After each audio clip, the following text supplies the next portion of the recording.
Please subscribe and click notification bell para sa marami pang upload. Kabanata 76. Pakiramdam ni Tristan, gumuho ang mundo niya. Hindi pa man nagsisimula ang pag-iibigan nilang dalawa ni Zinnia, nagwakas na ito kaagad. Katulad na lamang ng isang libro, yun na ang huling kabanata ng kanilang kwento. Sobrang sakit ng nararamdaman ngayon ni Tristan. Parang pinagsasaksak siya ng patalim. Lalo na nang makita niya si Zinnia na lumuluha habang nakatingin sa kanya na nakatayo sa altar. Tristan, ano ba? Tumayo ka dyan. Hindi mo pwedeng ay pakitang hindi ka masaya sa kasal natin. Wika ni Susana nang makita siya nito. Tumingin siya kay Susana at sa kamarahang tumayo. Ano? Masaya ka na. Masaya ka na ikinasal. Na tayo. Na magiging miserable na ang buhay ko. Sa iyo. Bakit, Tristan? Pinilit ba kita na pakasalan mo? Ako. Sabi naman ni Susana. Asar nang umisi si Tristan. Hindi. Pero talagang. Itinoon mo wala akong choice kundi ang pakasalan ka. Dahil alam mong wala akong sapat na halaga para mailigtas ang papa ko at kapatid ko. Ang sama mo. Hindi ka mabuting tao. Dahil kung bukal sa puso mong tulungan ako, walang ganitong kapalit. Hindi sana magiging ganito ang buhay ko. Hindi ko sana masasaktan ng sobra si Zinnia, ang babaeng mahal ko. Mariing sambit ni Tristan. Napakurap si Susana sa huling sinabi ni Tristan. May kung anong kirot sa kanyang dibdib ang umusbong. Alam naman niya, mahal na talaga ni Tristan si Zinnia. Pero naniniwala siyang mawawala ang pagmamahal ni Tristan kay Zinnia. Dahil gagawin niya ang lahat. Bumantong hininga si Susana. Sige na. Ako na. Ang masamang tao. Ako na ang makasarili. Umayos ka na. Ayusin mo na ang itsura mo dahil pupunta na tayo ng reception, kalmadong sambit ni Susana. Hindi na lang umimik si Tristan. Kung masama lang sana ang ugali niya, nagawa niya sanang sundan si Zinnia at iwang luhaan si Susana sa simbahan, na mapapahiya ito sa kanyang mga bisita. Pero hindi naman kasi ganoon kasama ang ugali ni Tristan para gawin ayon. Dahil kahit ano pang sabihin niya, si Susana pa rin ang dahilan kung bakit magaling na ang papa niya at ang kapatid niya. Walang imek si Tristan nang makarating sila sa reception. Si Susana ang malawak ang ngiting. Sumasalubong sa mga tao. Matamis ang ngiti ni Susana sa bawat taong nagko-congratulate sa kanila. Habang si Tristan naman para bang pinagbagsakan ng langit at lupa. Para siyang namatayan na ewan. Lumapit sa kanya ang kanyang ina at saka hinawakan siya sa kamay. Anak, alam kong mabigat ang loob mo ngayon. Pero magpakatatag ka. Naniniwala ako na matatapos din ang paghihirap mo. Ang sakripisyo mong ito para sa amin at may kapalit na ginhawa. Magtiwala ka anak, mahinahong sambit ng kanyang ina. Tumingin si Tristan sa kanyang ina. Sana nga po, ma. Sana lang talaga ay hindi magtagal ang pagdurusa kong ito kay Susana. Sana matauhan siya at maisip niya na walang mangyayari sa kasalan naming ito. Tipid na ngumiti ang kanyang ina. Sige na, anak. Aalis na kami. Kumain lang talaga muna kami dito. Bago aalis. Hindi naman talaga kasi kami masaya sa kasalan na ito. Naawa kami sa iyo ng papa mo. Pero wala kaming magawa. Kaya ang mabuti pa ay umalis na lang kami. Bumantong hininga si Tristan. Sige na po, mama. Mag-ingat po kayo sa pag-uwi. Sinundan na lamang ng tingin ni Tristan ang kanyang mga magulang kasama ang mga kapatid niya papaalis ng reception. Bumantong hininga siya at saka itinoon ang pagkain sa kanyang harapan na hindi man lang niya nagalaw. Tristan, gusto mo na bang magpahinga? Pwede. Muna akong iwan dito kung gusto mo. Alam kong nasasaktan ka ng sobra ngayon pero ito ang pinagkasunduan nating dalawa. At ginawa ko naman kaagad ang parte ko. Kaya kung gusto mong umuwi na, sige na. Umuwi na. Iwan mo na. Ako dito. Ako na ang bahala dito, sambit ni Susana. Nang makalapit siya kay Tristan. Tumingin sa kanya si Tristan. Hindi na. Baka mas lalo ka lang magmukhang tanga dito. Hihintayin ko na lang na matapos ito. Dahil alam kong mamaya lang ay magsisyalisan na silang lahat. Para sabay na rin tayong makauwi, sabi ni Tristan sabay tingin sa ibang direksyon. Bumantong hininga si Susana. Kitang-kita niya ang pighati sa mga mata ni Tristan. Napakalungkot ng mata ni Tristan. Pero ayaw naman niyang bitawan ang binata. Hanggat may pagkakataon siyang kumapit, kakapit siya. Dahil umaasa siyang mamahalin siya ni Tristan. Umaasa siyang matututunan din siya nitong mahalin. Pero kung hindi man, wala na siyang magagawa. Saglit na panahon lang naman ang kailangan niya para mahalin siya ng binata at maging masaya. na siya kapag nangyari iyon. Tristan, patawarin mo sana ako kung naging makasarili ako. Pero huwag kang mag-alala, ang paghihirap mong ito ay may ginhawang kapalit. Lahat ng sakripisyo mo, may kapalit itong saya. Kaya sana, nakikiusap ako sa'yo, kahit hindi mo ako mahal, magpanggap ka sana na mahal mo ako. Magkunwari kang mahal mo ako. Pakiusap ni Susana sa malungkot na boses. Samantala, nanlalabo naman ang paningin ni Zinia kay iyak. Halos hindi na nga siya makahinga. Dahil sa kay iyak, sobrang durog na. Parang pino ang kanyang puso. Ipinarada niya sa gilid ng kalsada ang kanyang sasakyan at saka doon bumuhos ng malala ang kanyang luha. Namamaos na nga siya kay iyak. Hindi niya lubos. Akalain na nagwakas kaagad ang kasisimulang paglibigan nilang dalawa ni Tristan. At ngayon, lamang siya nasaktan ng ganoon. Umiyak nang umiyak si Zinia sa loob ng kanyang sasakyan, hanggang sa maaubusan na siya ng luha. Magang-maga na nga ang kanyang mata. Pulang-pula na rin ang mukha niya kay iyak. Isinandal niya ang kanyang ulo sa driver's seat at saka tumulala. Naisip niyang biglaang masasayang sandali nila ni Tristan kaya naman mas lalo siyang nasaktan. Napahawak siya sa kanyang dibdib. Pakiramdam niya ay pinipiga ang kanyang puso. Pero wala na siyang magagawa pa kundi ang maiyak na lang. Dahil kasal na ang lalaking mahal niya. At nakita niya pa mismo kung paano natapos ang kasal nito.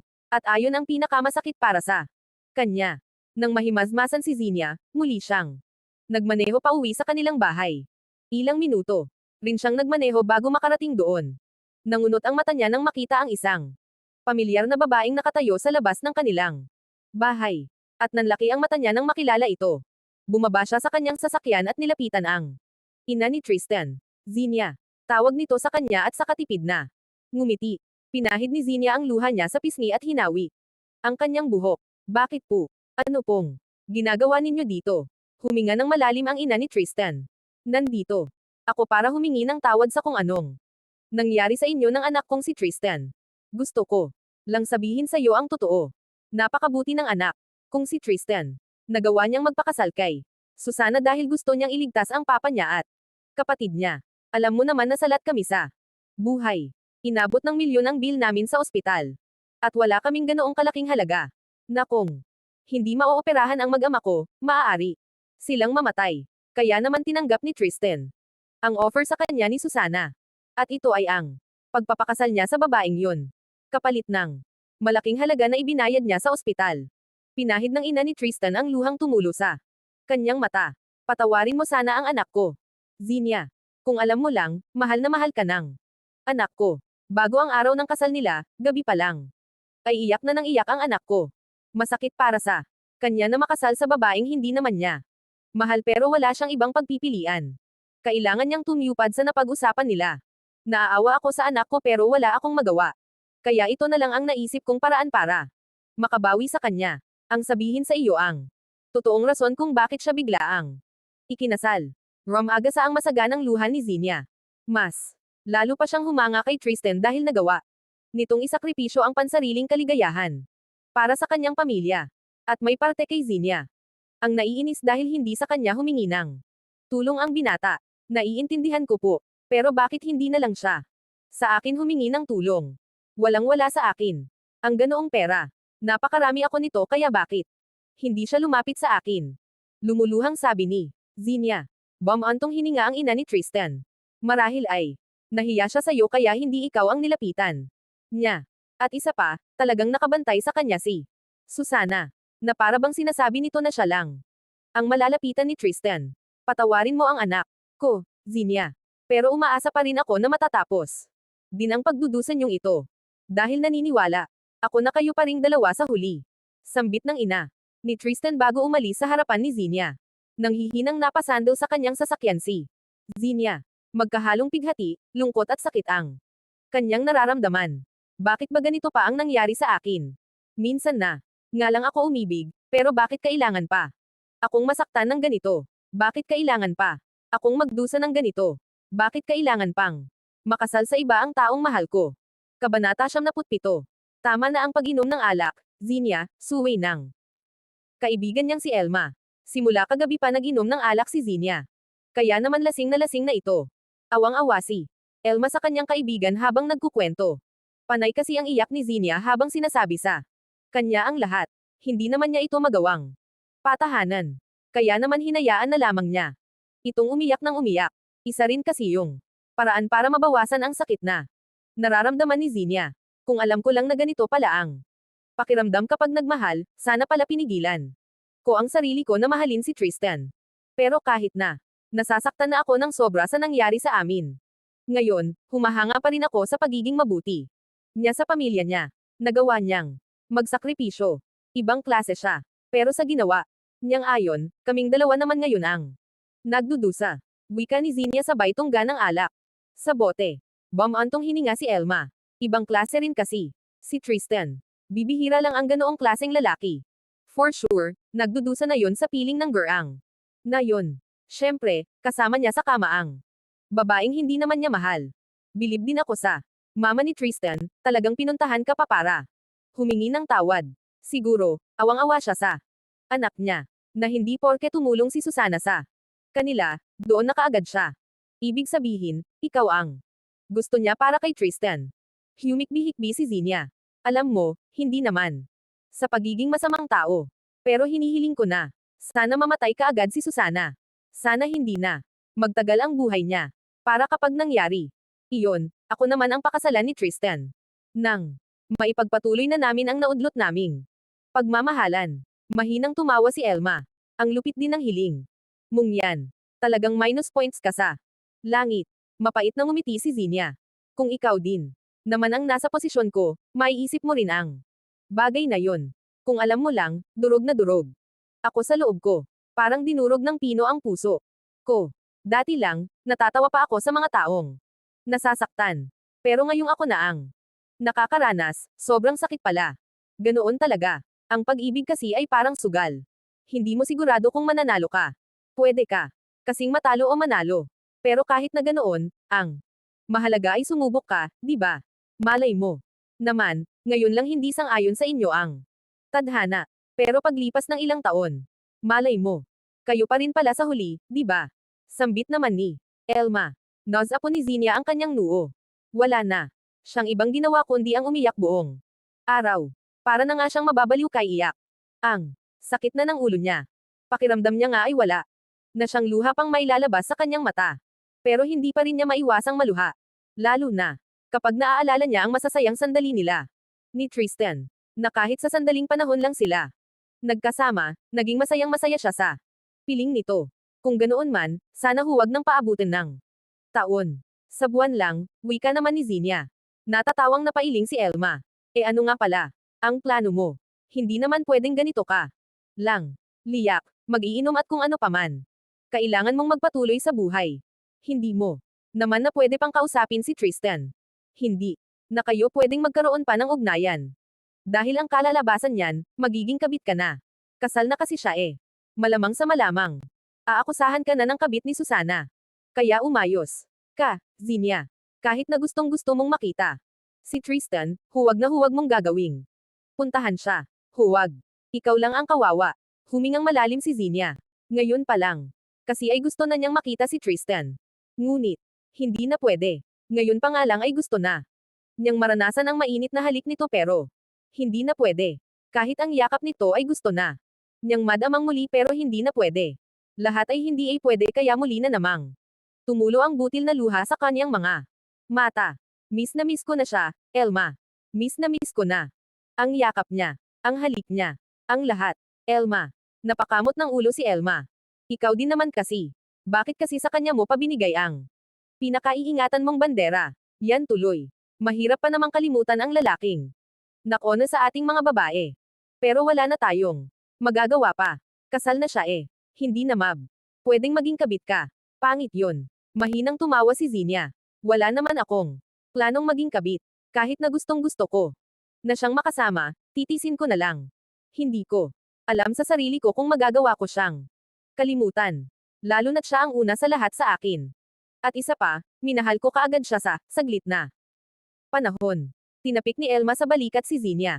Oo tama. Huwag mo siyang kalimutan. Huwag mong pilitin ang sarili mo na kalimutan siya. Kasi kapag pinilit mong gawin yon, mas lalo mo lang siyang hindi makalilinutan. Alam kong mahirap pero pagkatatag ka lang. Hindi mo talaga maiwasang Maiyak lalo na kapag naaalala mo ang bawat sandaling masaya kayo. Iiyak mo na lang. Wala namang masama umiyak. Mas nakababawas pa. Ngayon ng sakit. Humingang malalim naman si Zinia at saka muling uminom ng alak. Magpapakalunod na lang muna siya sa alak. Para kahit pansamantala, makalimutan niya ang sakit. Samantala, sa unang araw nila Tristan bilang mag-asawa ni Susana, hindi kaagad siya nakatulog ng ayos. Sa sangkwarto lang sila natutulog. Ngunit walang ganap sa kanila. Sa mismong kasal nga nila ay walang honeymoon na naganap dahil hindi naman niya mahal si Susana. At hindi maatim ni Tristan na makipagtalik sa iba lalo na't si Zinia ang laman ng puso niya. Nagulat si Tristan nang halikan siya ni Susana sa labi kaya naman agad niyang naitulak ito. Ano ba? Sinabi ko naman sa'yo na hindi ko gusto ang mga bagay na to, di ba? Hindi pa ba sapat sa iyon na ikaw ang pinakasalan ko? Gusto mo pang magtalik tayo. Mag-asawa lang tayo sa papel. Susana, alam mong hindi ikaw ang mahal ko kaya tigilan mo ako sa kagaganyan mo. Kung tigang ka, magsarili ka, inis na sambit ni Tristan at saka umusad ng bahagya. Sa bandang dulo na siya ng kama nahiga para lang hindi makatabi sa kama si Susana. Napakagatlabi na lang si Susana at saka malungkot na nahiga sa kama. Napahawak siya sa kanyang dibdib na naninikip. Masakit pakinggan ang mga sinabi ni Tristan. Pero titisin na lang niya dahil siya naman ang may gusto na makasal sila. Kung si Tristan ay nagdudusa dahil kinasal sila, ganoon din si Susana. Lalo pat pinalalandakan talaga sa kanya ni Tristan na si Zinia ang mahal nito. Pinilit ni Tristan na matulog na. Dahil ayaw na niyang mag-isip pa ng kung ano-ano. Nasasaktan lang siya sa tuwing may isip niya si Zinia. Miss na niya ito. Iniisip niya nga kung ano na ang ginagawa nito ngayong araw. At sa tuwing maaalala niya ang mukha nitong lumuluha sa araw ng kasal niya, hindi niya maiwasang masaktan. Tristan, gusto mo bang umalis tayo bukas? Kahit saang lugar mo gusto. Para malibang ka naman. Basag ni Susana sa katahimikan sa pagitan nila. Bumantong hininga si Tristan. Hindi naman ako mahilig gumala o magpunta sa kung saan. Anong gusto mong gawin? Hindi naman. Pwedeng dito ka lang buong araw. Ako kasi ay may aasikasuhin. Hindi ako napipirmi sa bahay. Dahil may mga negosyo akong inaasikaso. Sabi naman ni Susana. Humingang malalim si Tristan. Naisip niya na nakakahiya naman kung wala siyang gagawin. Dahil lahat ng gastos ay kay Susana. Wala naman siyang pera. Kaya ito ang nagpapakain sa kanya. Ito ang lahat ng gumagastos. Sasamahan na lang kita kung saan ka pupunta. Sabi naman ni Tristan. Nakatalikod si Tristan kay Susana. Habang si Susana naman ay nakatihaya sa kama. Napangiti si Susana nang sabihin Leon ni Tristan at napatingin siya sa matipunong likod ng binata. Sa isip niya. Nga, kung totoo lang ang gayuma, matagal na niyang ginayuma si Tristan para lang mahalin siya. Nito, hindi niya tuloy maiwasang makaramdam ng inggit kay Zinia dahil mahal na mahal ito ni Tristan. Na minsan ay napapahiling siya na sana ay kalimutan na ni Tristan ang dalaga. Okay sige. Salamat. Matulog ka na. Good night. Sambit ni Susana at saka nagtaklab na ng kumot sa kanyang katawan. Good night, mahinang sambit naman ni Tristan. Nakatulala lamang siya. Nakatingin lang siya sa pader. Hindi talaga siya makatulog. Dahil maraming gumugulo sa isipan niya. At naiisip niya. Talaga si Zinia. Iniisip niya kung nakauwi na ba ito sa kanilang bahay. Kung ano na ang ginagawa nito. Kung tulog na ba ito. Ilang oras na ang lumipas, hindi pa rin makatulog si Tristan. Madaling araw na nang tumingin siya ng oras sa kanyang cellphone. Nilinggan niya si Susana na mahimbing nang natutulog. At pagkatapos ay marahang bumangon si Tristan. Maingat niyang isinara ang kwarto at saka mabilis na nagtungo pababa ng hagdan. Hinanap niya ang susing sasakyan ni Susana at pagkatapos ay nagmamadali siyang umalis. Hindi na kasi kaya ni Tristan na hindi masilayan si Zinia kahit nasa isang sandali. Kaya naman, talagang pinuntahan na niya ito. Saglit lang ay nakarating na siya kaagad sa bahay nito. Ilang beses siyang bumusina kaya naman nagising si Zinia na sa sala na nakatulog dahil sa labis na kalasinggan. Sino ba yon? Iritableng sabi ni Zinia nang marinig ang malakas na busina sa labas ng bahay nila. Kinusot-kusot niya ang kanyang mata at saka kinuha ang kanyang cellphone. 2:00 na ng madaling araw. Muli na namang bumusina si Tristan sa labas ng kanyang bahay kaya mas lalong na si Zinia at Padebog na lumabas ng kanilang bahay. Bumaba na ng sasakyan si Tristan. At saka ilang beses na nag-doorbell. Teka lang naman. Malakas na sigaw ni Zinia. Dahil naiirita na siya. Pagkabukas niya ng gate, nanlaki ang mata niya. Nang makita niya si Tristan. Napaawang ang kanyang bibig habang si Tristan naman ay mahigpit siyang niyakap. Miss na kita, Zinia, sambit ni Tristan.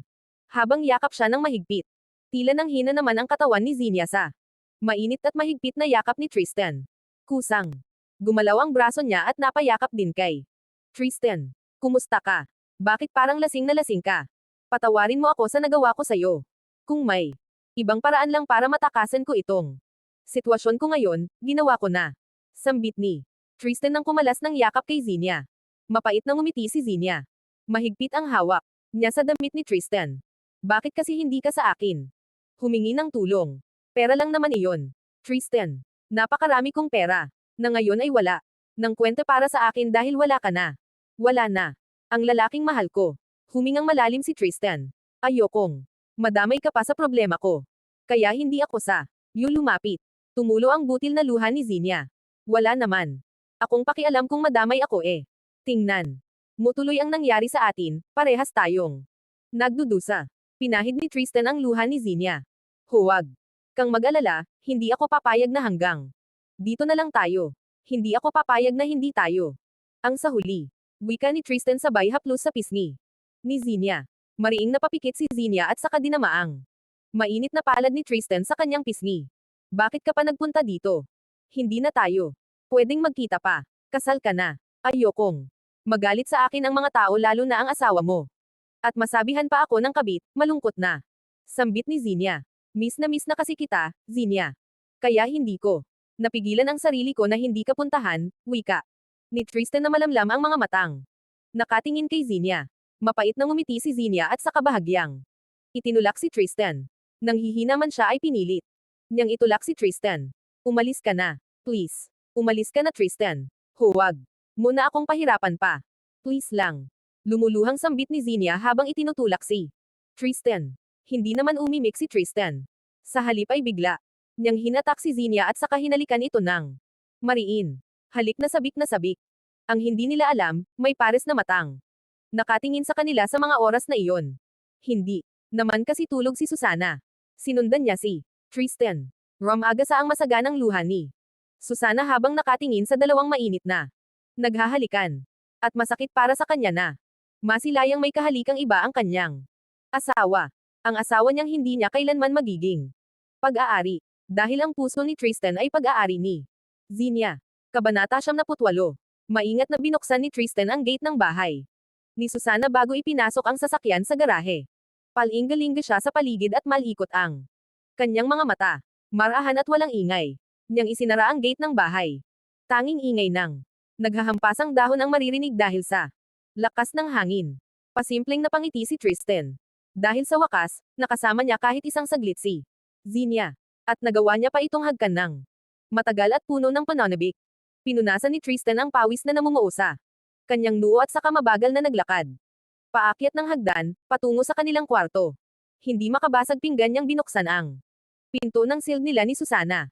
Tila nabigla naman si Susana nang marinig niya ang pagbukas ng pinto ni Tristan. Saglit lamang kasi siyang nanatili sa pwesto niya kanina dahil hindi kinaya ng kanyang puso ang kanyang nasal ayan.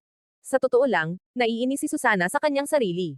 At may parte sa kanya na naaawa siya sa kanyang sarili dahil sa dinaranas niya ngayon. Kahit na hindi siya mahal ni Tristan, kasal pa rin sila. At pangangaliwa ang ginagawa nito sa kanya.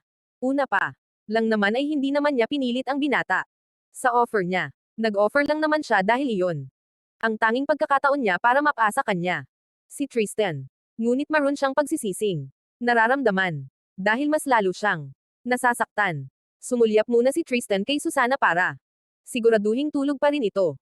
At sa pag-aakalang tulog nga ang kanyang asawa, marahan siyang humiga sa kama at saka tumalikod kay Susana. Saglit pa lamang niyang ipinikit ang kanyang mata ay nakatulog na siya. At dahil yun sa panatag na ang kanyang kalooban. Dahil nakasama na niya sa isang saglit si Zinia. Ilang minuto ang pinalipas ni Susana bago niya nilinggan si Tristan. Mahimbing na itong natutulog. Rumaga sa ang mga luha niya nang maalala niyang muli ang mainit na halikan ni na Tristan at Zinia. Muli, Tila dinudurog ang kanyang puso. Tristan, bakit ang hirap mong mahalin? Anong ginawa ko sa'yo para saktan mo ako ng ganito? Lahat naman ay ginawa ko para mahalin mo ako. Lahat ginawa ko para makatulong sa inyo ng pamilya mo, pero ito pa ang sinusukli mo. Kahit magpanggap ka lang na mahal ako ay ayos lang sa akin, di ba? Saglit na panahon lang ang hinihiling ko, bakit hindi mo pa maibigay sa akin? Lumuluhang bulong ni Susana. Kinabukasan ay mayroong ngiti sa labi si Tristan. Nang magising siya, napangiti na lamang siya. Nang maalalang muli ang mainit na halik niya kay Zinia. Na buong puso namang tinugon ni Zinia. Wala na sa kanyang tabi si Susana nang magising. Siya, unti-unting nawala ang ngiti sa kanyang labi. Nang makaramdam siya ng konsensya. Kasal sila. At isang pagtataksil ang ginawa niya. Ngunit naisip niyang hindi naman niya mahal si Susana. At alam naman yun ni Susana. Kaya hindi naman niya ito pinagtataksilan. Bumangon na siya at saka lumabas ng kanilang silid. Naamoy niya ang mabangong aroma na nagmumula sa kusina. Pagkatingin niya, naroon si Susana, nagluluto ng kanilang almusal. Malawak. Itong ngumiti nang makita siya. Gising ka na pala. Maupo ka na dito para almusal na tayo. Ihahanda ko na lang ang pagkain nating dalawa, malambing na sambit ni Susana. Tipid na ngumiti si Tristan. Hindi niya talaga nakikita si Susana bilang kanyang asawa. Mas nakikita niya pa nga ito bilang kanyang isang ina. Na inang inaasikaso ang kagaya niya. Kumusta pala ang tulog mo kagabi? Nakatulog ka ba ng ayos? Tanong ni Susana habang nagsasandok ng kanin. Napalunok ng laway si Tristan sabay tango. Oh, oo, nakatulog ako ng maayos. Pasimpleng sumulyap sa kanya si Susana sabay kagat labi. Kahit alam niya na pinagtataksilan na siya ni Tristan, hahayaan na lamang niya ito at magbubulag-bulagan. Nang sa ganoon, hindi mawala sa kanya si Tristan. Ganoon niya kamahal ang binata. Dahil kaunting panahon lang naman ang hinihiling niya. At magiging malaya na rin si Tristan pagkatapos noon.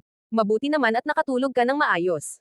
Akala ko kasi hindi na baka kung ano-ano ang gumugulo sa sipan mo. Siya nga pala, lumabas ka baka gabi. Kalmadong sambit ni Susana. Nanlaki naman ang mata ni Tristan kasabay ng paghigpit ng hawak niya sa kutsara. Napansin yun ni Susana pero nakangiti lamang siya. Gusto niya kasing marinig kung ano ang isasagot sa kanya ni Tristan. Hindi. Sambit ni Tristan sabay tuon ng kanyang atensyon sa kanyang kinakain. Mabilis siyang samubo ng pagkain. Dahan-dahan lang baka mabilawkan ka. Natanong ko lang dahil naalimpungatan ako ng madaling araw pero wala ka na sa tabi ko. Hindi naman na ako bumangon dahil antok na antok. Ako, kalmadong sabi ni Susana sabay ngiti. Muntik nang masamid si Tristan kaya kumuha siya ng tubig at saka mabilis na uminom, pinunasan niya ang tubig na tumulo sa kanyang damit bago bumaling kay Susana. Baka ano, uminom ako ng tubig dito sa baba, nauhaw kasi ako nang magising ako. Kaninang madaling araw, pagsisinungaling ni Tristan. Tipid na ngumiti si Susana. Mayroong kirot sa kanyang dibdib matapos niyang marinig ang sinabing yun ni Tristan. Okay. Sige, kumain na tayo. Kumain kang madami. Dito ka na lang ba sa bahay? Kasi saglit lang naman ako aalis. May pupuntahan lang ako. Saglit. Tapos pagbalik ko, alis tayo. Gumala tayong dalawa para naman malibang ka, matamis ang ngiti ni Susana matapos niyang sabihin yun. Agad namang tumanggo si Tristan at saka alang-inang ngumiti. Sige. Hihintayin na lang. Kita. Matapos nilang kumaing dalawa, si Tristan na ang nagligpit ng pinagkainan nila. Habang si Susana naman ay nagtungo na sa kanilang kwarto para magbihis. Bago pa man siya tuluyang maligo. Tiningnan niya ang kanyang sarili sa malaking salamin sa kanyang kwarto. Hindi na talaga. Maipagkakailang matanda na siya. Tipid siyang ngumiti. Ayos lang yan, Susana. Darating din ang araw na hindi ka na masasaktan pa. Bulong niya sa kanyang sarili. Habang si Tristan naman ay nakatingin lamang sa kanyang cellphone. Tinitingnan niya ang masayang larawan nila ni Zinia. Kung saan masaya silang nagtatawanan ng araw na iyon. Mapait na ngumiti si Tristan. Hindi niya maiwasang makaramdam ng lungkot dahil hindi na niya mararanasan pa ang sandaling yun. Kaya naman hanggang tingin na lamang siya sa mga larawan nila ni Zinia at saka bumabalik sa kanilang nakaraan. Lang sandali pa ay narinig ni Tristan na bumukas ang pinto ng kanilang kwarto kaya kaagad niyang itinago ang kanyang cellphone sa bulsa at saka binuksan ang TV sa sala. Naghanap siya ng mapapanood niya. Tristan, aalis na ako. Malambing na sambit ni Susana. Tiningnan siya ni Tristan. Okay sige. Ingat ka. Bumantong hininga si Susana at saka ilang beses. Lumunok ng kanyang laway bago nagsalita. Tristan. Hiling ko lang sana na huwag kang aalis. Ng bahay. Huwag. Huwag ka sanang pupunta sa bahay ni Zinia. Huwag kang makikipagkita sa kanya. Sumunod ka sana sa napag-usapan natin. Kahit na hindi mo ako mahal, isa pa ring pangangaliwa ang gagawin mo kung makikipagkita ka sa kanya. Pakiusap, sumunod ka. Sana. Bilang respeto mo sa akin bilang asawa mo. Sa papel, maramdaming wika ni Susana. Saglit na tumitig sa kanya si TriStart bago marahang tumanggo. At pagkatapos ay itinoon na ang kanyang paningin sa TV.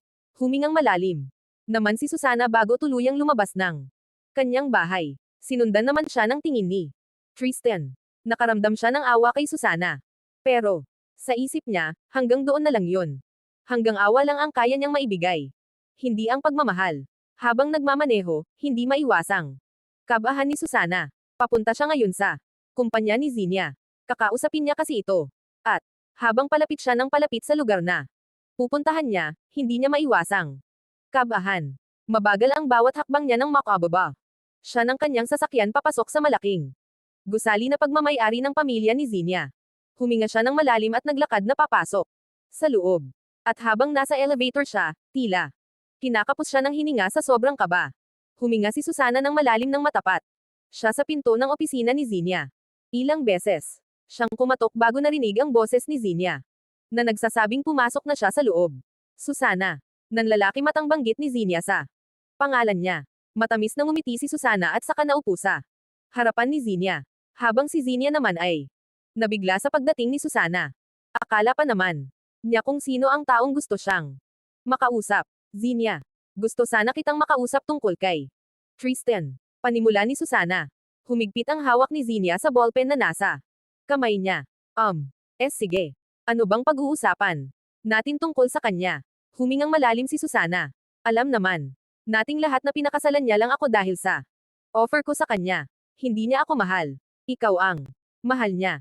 Ikaw ang nagmamay-ari ng puso niya. At alam ko na hindi niya ako magagawang mahalin. Kahit na ano pa ang gawin ko dahil nag-isa ka lang sa puso niya. Napakagatlabi si Zinia. Ramdam niya ang sakit sa mga salitang binanggit ni Susana. Pero ayos lang naman sa akin. Ganoon talaga. Mahirap pilitin ang isang taong may mahal ng talaga.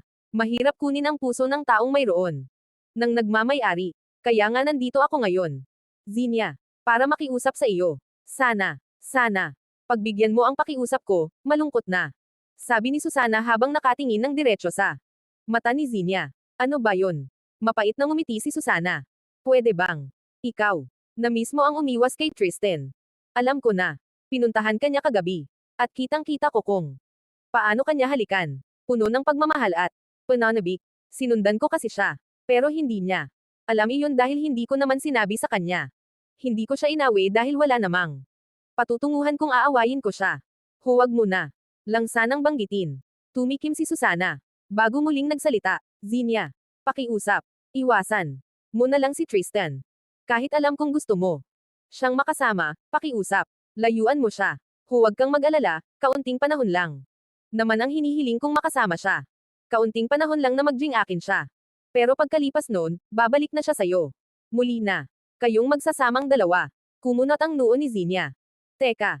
Hindi kita maintindihan. Bakit? Anong gagawin mo? Palalayain mo na siya pagkatapos ng kaunting panahon na sinasabi mo. Ngumiti si Susana. At pagkatapos ay nanlaki ang mga mata ni Zinia sa kanyang nakita. Hinubad. Kasi ni Susana ang kanyang suot na wig. At, ngayon, walang buhok na Susana ang nakangiting nakatingin sa kanya. Mayroon akong sakit na stage 4 cancer. Pinilit kung lumaban lalo na nang makilala ko si Tristan. Ginawa ko siyang inspirasyon. Pero naisip ko, para saan pa ang paglaban ko sa sakit na ito kung ang taong inspirasyon ko ay hindi naman sa akin, di ba? Kaya hindi na ako nagpapagamot pa. Hinihintay ko na lang na kunin na ako dahil pagod na rin ako sa buhay at sawa na akong makipaglaban sa sakit ko. Sinabihan ako ng doktor ko na mayroon na lang ako na 6 na buwan. Hindi na malaya ni Zinia na napaluhan na pala siya. Hindi niya alam na maroon palang malalang sakit si Susana, na walang ibang hiniling kundi ang maranasang mahalin sa bawat sandali ng kanyang buhay. Bigla siyang nakonsensya sa Ginawa niyang pagtugon sa mainit na halik ni Tristan. Dahil kahit na ano pang sabihin nila, kasal na si Tristan. May asawa na ito. At yun si Susana.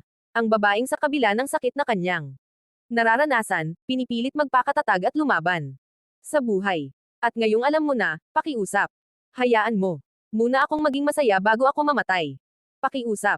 Zinia. Lumuluhang sabi ni Susana. Kabanata 79.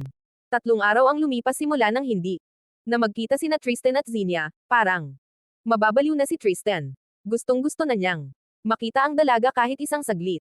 May akap at mahagkan. Ngunit hindi pwede. Lalo pat, nakiusap sa kanya si Susana. Hindi nga niya alam kung makakayanan niya pang makatagal kay Susana. Pakiramdam ni Tristan ay tila ba nakakulong siya sa isang malaking kulungan, kung saan wala siyang ibang dapat gawin kundi ang manatili sa kulungan na iyon. Sama-sama naman siya kay Susana. Lumalabas sila palagi. Binibilan siya ni Susana ng kung ano-anong mamahaling gamit, katulad na lamang ng damit, sapatos, relo at kung ano-ano pa. Pero hindi siya masaya. Wala siyang nararamdamang saya sa mga bagay na iyon. Pero nagpapasalamat siya kay Susana. Dahil binibigyan siya nito ng mga mamahaling bagay na minsan niya ring pinangarap.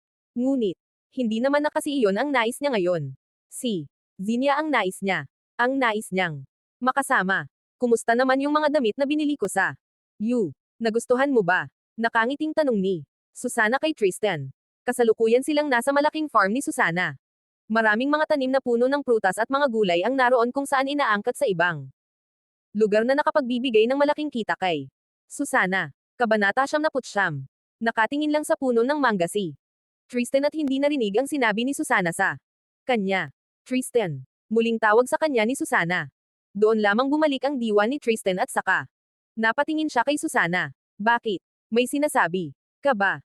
Medyo nairita niyang sabi. Napakurap si Susana. Oo. Tinatanong kita kung kumusta ang mga binili ko para sa iyo. Kung nagustuhan mo ba ang mga ito? Nag-iwas ng tingin si Tristan.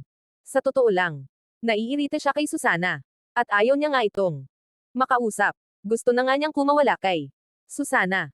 Sa bawat araw na lumilipas, kahit ultimo minuto, walang laman ang isip niya kundi si Zinia. Hindi lubos akalain ni Tristan na ganito pala kahirap ang dadanasan niyang pangungulila kay Zinia. Bawat araw, mas lalo niyang minamahal ang dalaga. Mahal na mahal niya talaga si Zinia. At walang sino mang makakapagpabago noon. Tristan, kinakausap kita. Bakit hindi ka sumasagot? Sino bang gumugulo sa isipan mo? Nagsalubong ang kilay ni Tristan na tumingin kay Susana, si Zinia. Tanging si Zinia lang naman ang gumugulo sa isipan ko. Walang araw na hindi ko siya iniisip. Halos mabaliw na nga ako kaiisip sa kanya. Miss na miss ko na siya. Sobra. Miss na. Miss ko na ang babaeng mahal ko, mabilis at walang prenong sabi ni Tristan. Napakurap ng ilang beses si Susana at saka napahawak ng mahigpit sa kanyang damit. Pakiramdam niya ay mga patalim ang mga katagang binitawan ni Tristan sa kanya. Patalim. Na sumaksak sa puso niya. Nakatitig lang sa kanya. Si Tristan. At habang nakatitig ito sa kanya, parang gusto nang masuka ni Tristan sa pagmumukha ni Susana. Ang sakit mo namang magsalita, Tristan. Hindi ba pwedeng hinay-hinay lang? Nasasaktan. Kasi ako sa mga sinasabi mo. Sambit ni Susana. Sabay ngiting pilit. Napakamot ng marahas sa kanyang ulo si Tristan. Sabay tawa ng mahina. Bakit? Ikaw lang ba ang nasasaktan sa ating dalawa? Sa tingin mo ba ako? Hindi. Nasasaktan din ako ng sobra dahil hindi ko kasama ang mahal ko. Kaya kung ano man ang nararamdaman mo ngayon sa akin, deserve mo. Yan dahil pinakasalan mo ako, di ba? Talagang sinamantala mo na wala akong choice kundi ang kumagat sa pain mo. At ngayon, masaya ka na ba? Nakasal na tayo. Naasawa mo na ako.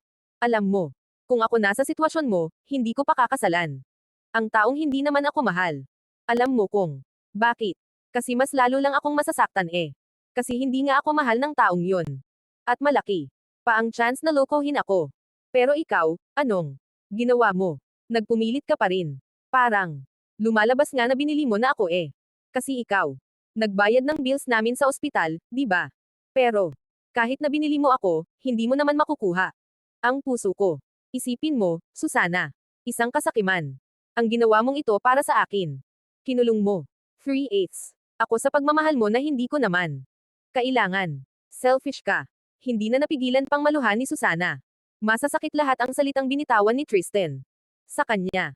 At talaga namang nakadudurog ayon ng kanyang puso. Ang puso niyang sugatan simula nang mahalin niya si Tristan. Selfish. Ako. Paano akong naging selfish eh? Nagmahal lang naman ako. Umiyak na sambit ni Susana. Natawa naman si Tristan. Ano? Hindi mo alam kung paano ka naging selfish na tao. Sa tingin mo, ano ba itong ginawa mo sa akin? Ginawa mo akong ibon na nakakulong. Hindi ka na naawa sa akin. Kung mahal mo talaga ako, palayain mo ako. Hayaan mo akong makasama ang babaeng mahal ko. Hayaan mo akong maging masaya. Hindi ka naman mabuting tao eh. Kasi yung pagtulong mo, may kapalit eh. At ito ang pagiging miserable ng buhay ko sa iyo. Sigaw ni Tristan kasabay ng panginginig ng kanyang kalamnan. Ano? Paano ka naman naging miserable sa akin? E binibigay ko naman ang lahat para mapasaya ka. Ganting sigaw ni Susana. Marahas na napahilamo sa kanyang si Tristan. Oh, talaga ba? At sa tingin mo ba may pakialam? Ako doon.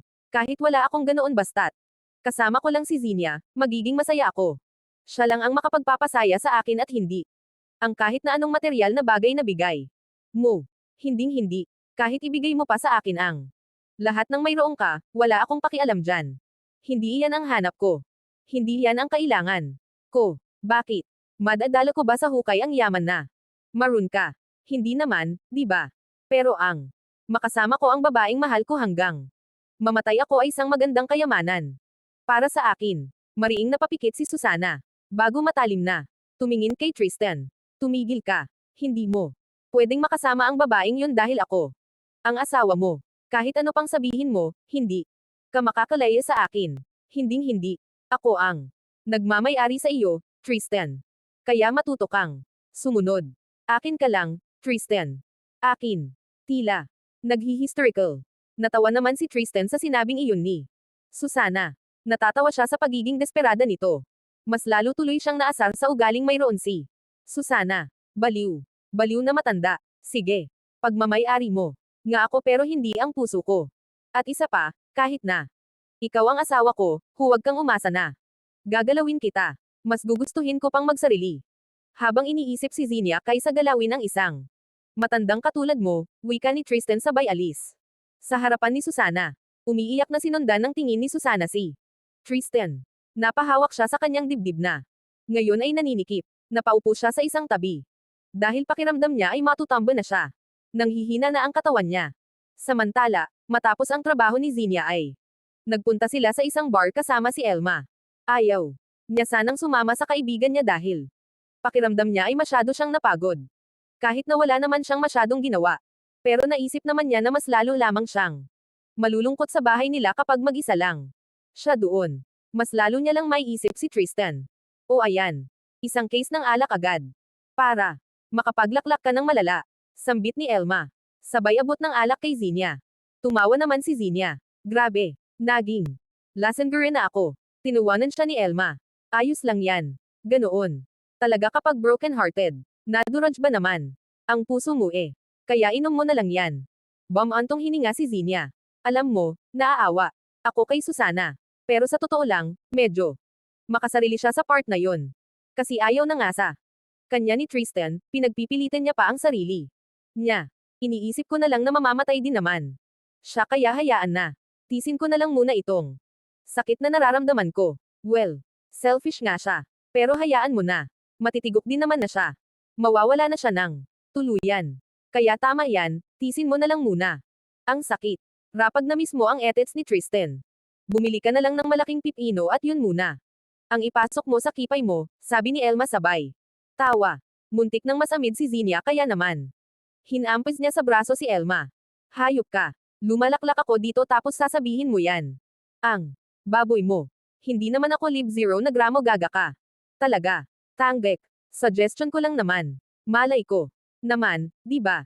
Basta kapag bigla kang tinamaan ng L1 bog, yun ang gawin mo, wika ni Elma sabay. Laklak ng alak. Nagpatuloy sa pag-inom ng alak si Zinia. Hanggang sa hindi niya namalayan na nakarami na pala siya. Nahihilo na siya. Pero sige pa rin siyang inom. Hanggang sa bigla siyang tumayo at gumiling sa harapan ni Elma. Iwaw. Ano ba naman yan, Zinia? Ang sagwa mo. Nandidiring sabi ni Elma. Tumawa si Zinia. Makaiwaw ka dyan. Halika. Sumayaw tayo sa harap. Tingnan mo oh. Maraming tao ang sumasayaw. Halika na. Sambit.